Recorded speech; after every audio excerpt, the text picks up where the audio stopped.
Buenas noticias para Sonora. La lluvia podría llegar entre junio y agosto con una probabilidad superior a lo normal entre un 33 y un 40% en gran parte del estado.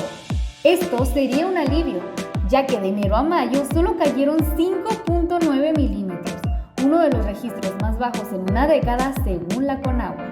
Y hablando de nuevos ciclos, este lunes 16 de junio tomará protesta la nueva rectora de la Unison, Dena María Jesús Camarena.